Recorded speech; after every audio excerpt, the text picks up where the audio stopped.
Bonjour, j'espère que vous allez bien. Aujourd'hui, on va voir les domaines de définition, niveau seconde, première et spécialité mathématiques. Voilà, donc il faut savoir que pour les domaines de définition, d'abord, on a trois types de fonctions. On peut avoir une fonction polynôme, une fonction rationnelle et une fonction irrationnelle. Maintenant, s'il s'agit d'une fonction polynôme, on peut dire que c'est toujours défini et dérivable sur R. Donc, si on voit le domaine de définition, pour toute fonction polynôme, c'est défini sur R. Et c'est quoi une fonction polynôme? C'est une fonction qui s'écrit sous la forme P de x égale à ax à la puissance n plus bx à la puissance n moins 1, ainsi de suite jusqu'à une constante peut-être z. C'est-à-dire là, on veut dire que c'est une fonction polynôme. Maintenant, pour résumer, on peut avoir par exemple f de x égale à 2x carré moins 5x plus 6. Là, c'est une fonction polynôme. Et si ça commence aussi par x cube ou x à la puissance 4, tout ça, c'est une fonction polynôme. Et ne vous trompez pas, par exemple, deux fois, on peut avoir g de x égale à, par exemple, 5x cube sur 3 moins 2x carré sur 4, ou bien sur 5 plus 6. Là aussi, il ne faut pas dire que ce n'est pas une fonction polynôme parce que seulement on voit qu'il y a des fractions. Non, non, c'est toujours une fonction polynôme parce qu'on peut l'écrire sur cette forme-là. 5 tiers de x cube moins 2 cinquièmes de x carré plus 6. Donc du coup, on voit que c'est la même chose parce que la a ici présent, c'est égal à 5 tiers et le b, c'est 2 cinquièmes, c'est moins 2 cinquièmes. Donc du coup, c'est une fonction polynôme. Maintenant, on dit que toute fonction polynôme est définie et dérivable sur R. Voilà. Donc, le domaine de définition, quand il s'agit d'une fonction polynôme, on dit que c'est R tout court. R, c'est l'ensemble des réels. Voilà, R, c'est l'ensemble moins l'infini jusqu'à plus l'infini. Voilà, c'est l'ensemble des réels. Donc, on dit que la fonction est définie et dérivable pour tout réel.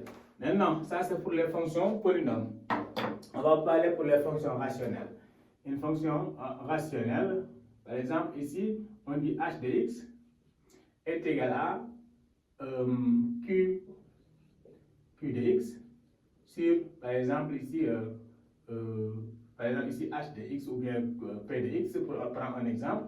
Maintenant là, on voit que c'est rapport de deux fonctions. Et quand on a un rapport de deux fonctions, comme ça, on peut dire que c'est une fonction rationnelle. Un exemple, on a h de x égale 2x sur 3x moins 5. Ça, c'est une fonction rationnelle parce que c'est une fonction sous forme de rapport, sous forme de quotient. Maintenant, ici, on dit que toute fonction rationnelle est définie là où le dénominateur est différent de 0. Parce qu'on sait que si le dénominateur est égal à 0, on aura eu un nombre sur 0. Et en mathématiques, on dit que le nombre sur 0 n'existe pas. Donc, du coup, il faut que ce dénominateur-là soit différent de 0 pour qu'on puisse avoir le domaine de définition.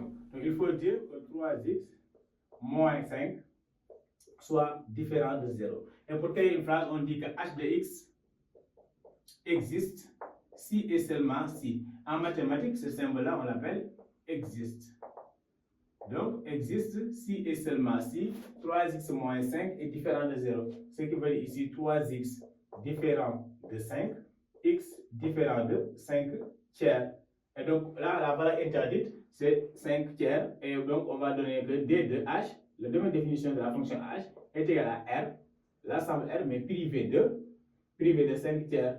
Voilà, l'ensemble r privé de 5 tiers. Donc, en mathématiques, toujours pour des rappels, quand on fait slash comme ça couché, on l'appelle privé de, et quand on fait comme ça, on l'appelle tel que.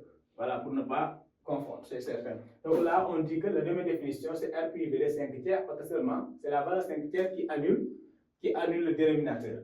Voilà, donc, comme ça, on va continuer avec la dernière fonction. Par exemple, c'est la fonction irrationnelle. On a vu la fonction polynôme, la fonction rationnelle. Maintenant, on va voir la fonction irrationnelle. Et la fonction irrationnelle, c'est sous la forme, par exemple, g de x est égal à racine carrée d'une fonction, par exemple, racine carrée de f de x, ou en tout cas d'une fonction. Maintenant, ça, on dit que c'est une fonction irrationnelle. Et cette fonction irrationnelle-là existe si et seulement si le contenu est positif.